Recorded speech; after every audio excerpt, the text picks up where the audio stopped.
আসসালামু আলাইকুম everyone, welcome to our channel. আজকে আরেকটি খুবই সুন্দর এই রাস্তার জার্নি বা বাস ট্যুর নিয়ে চলে আসলাম।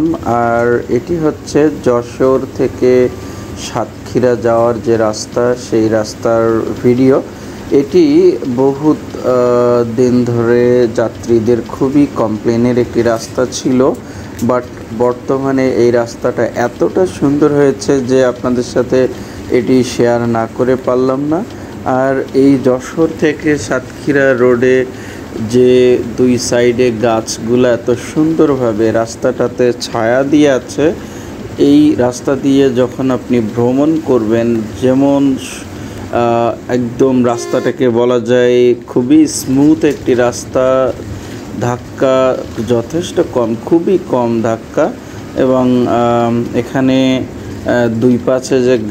দুই পাশ থেকে যে গাছগুলি হেলে রাস্তার উপরে এসে খুব সুন্দর একটি ছায়া তৈরি করে রেখেছে। এই ছায়া দিয়ে জার্নি করতে থাকলে মনে হয় শুধু জার্নি করেই যাই এবং মনে একটি আলাদা প্রশান্তি জায়গা তৈরি হয়। এটি খুবই সুন্দর একটি রাস্তা। এবং আমি যখন ভিডিও করছি তখন হচ্ছে ঠিক ফজরের নামাজের ওয়াক্তের পরে, যখন সূর্য কেবল পূর্ব আকাশে দেখা দিচ্ছে তখনই, আর সূর্যের যে প্রথম যে কিরণ, সেই রশ্মিটা রাস্তার উপরে এসে পড়ছে। আপনারা এখানে ভিডিওতে হয়তো ক্লিয়ারলি দেখতে পাচ্ছেন কি না, কিন্তু ভোরের সূর্য, মাঝে মধ্যে হালকা বৃষ্টি হচ্ছে গুড়ি গুড়ি, আবার মেঘ করে আছে, আবার সূর্যের আলো পড়তেছে বৃষ্টি মেঘের ভিতর দিয়ে।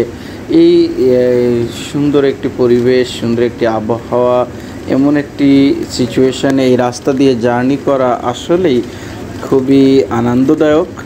আর দেখতেই পাচ্ছেন যে রাস্তার সাইডে যে গাছগুলো দাঁড়িয়ে আছে, সেই গাছের ফাঁকা দিয়ে সূর্যের আলো তার রাস্তা তৈরি করে নিয়ে এই পিচের রাস্তার উপরে সূর্যের আলো পড়ছে। এবং এটি আসলে খুবই সুন্দর একটি অনুভূতি, সকালের ফ্রেশ বাতাস এবং সূর্যের প্রথম কিরণ এবং এত সুন্দর একটি স্মুথ রাস্তা দিয়ে যাওয়া, এটা আসলেই খুবই আনন্দদায়ক একটি জার্নি দিতে পারে। কারণ রাস্তায় তেমন মানুষজনও নাই, দেখতেই পাচ্ছেন রাস্তায় কোনো ভিড় নাই, এক নিয়মে ড্রাইভ করে যাওয়া যাচ্ছে। আর এভাবে বাইক নিয়ে গেলে তো আরও অনেক আনন্দদায়ক হয় এই জার্নিটা। আমি এই রোডে বাইক নিয়েও গিয়েছি, তো এবার যেহেতু বৃষ্টি ছিল তাই বাইক না নিয়ে বাসে এবারে জার্নিটা করলাম।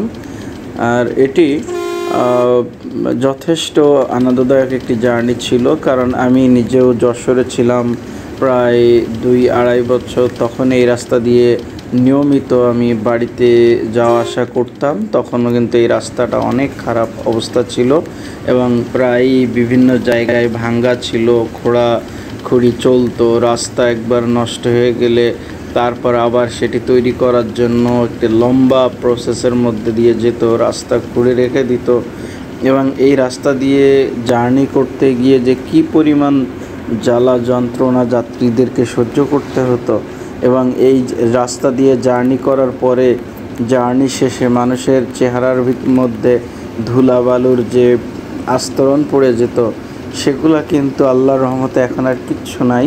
এবং রাস্তাটা এত সুন্দর হয়েছে যে এই রাস্তা দিয়ে জার্নি করে সত্যি মন ভরে যায়। এবং নয়নাভিরাম যে সবুজের সমারোহ, চারিদিকে খালি সবুজ আর সবুজ, দুই পাশে প্রচুর গাছ। যেহেতু এই সাতক্ষীরা জেলাতেই আছে সুন্দরবন, তো আর এই রাস্তাটা দিয়েই কিন্তু সুন্দরবনে নর্মালি যশোর থেকে যারা যায় তারা কিন্তু এই রাস্তা দিয়েই সুন্দরবন যেয়ে থাকে। তো সুন্দরবনে এখানে আমাদের যে মুন্সিগঞ্জ স্পট আছে, সেখান দিয়ে কলাগাছি বা অন্যান্য জায়গায় হিরন পয়েন্ট পর্যন্ত বিভিন্ন জায়গায় মানুষ কিন্তু সুন্দরবনের ভিতরে চলে যায়। আর এই রাস্তাটা দিয়েই কিন্তু যেতে হয়। সো আপনারা যারা দেখছেন তারা কিন্তু এই রাস্তাটাই দেখছেন। এবং যদি কেউ কখনো সুন্দরবন যান যশোর হয়ে, তাহলে কিন্তু আপনাদেরকে মোস্টলি এই রাস্তা দিয়েই যেতে হবে। অন্য রাস্তা দিয়ে যেতে হলে আপনাদেরকে একটু ঘুরে যেতে হবে সেক্ষেত্রে। তবে এই রাস্তা দিয়ে যাওয়াটাই আমার মনে হয় এখন খুবই বেটার, কারণ অন্যান্য রাস্তা থেকে এই রাস্তাটা কিন্তু অনেক স্মুথ এবং অনেক সুন্দর রাস্তা। আর এই রাস্তার দুই পাশের যে গাছগুলা, এই গাছগুলা এত সুন্দর করে দুই সাইড থেকে ছায়া দিয়ে রেখেছে, আসলেই এই রাস্তায় ভ্রমণ না করলে কেউ এটি কিন্তু অনুভব করতে পারবেন না। সো আপনারা অবশ্যই সুযোগ হলে সুন্দরবন যশোর হয়ে যাবেন, খুলনা হয়েও যেতে পারেন।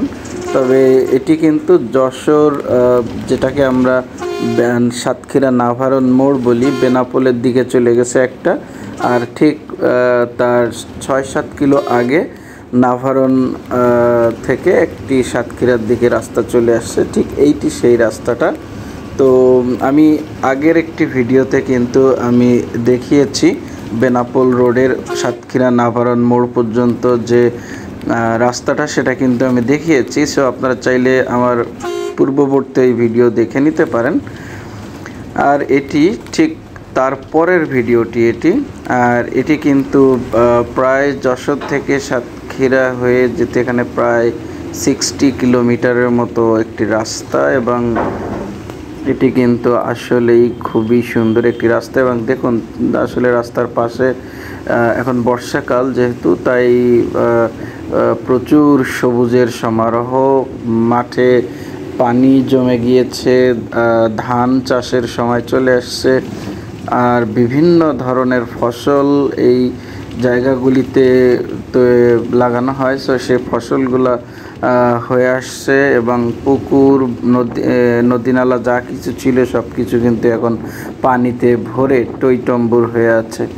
আর রাস্তার পাশে যে যত ধরনের গ্রিনারি ছিল সব কিন্তু ধুলাবালি যা পড়েছিল সব ধুয়ে মুছে অনেক সুন্দর হয়েছে। সো সবাইকে ধন্যবাদ। আসসালামু আলাইকুম।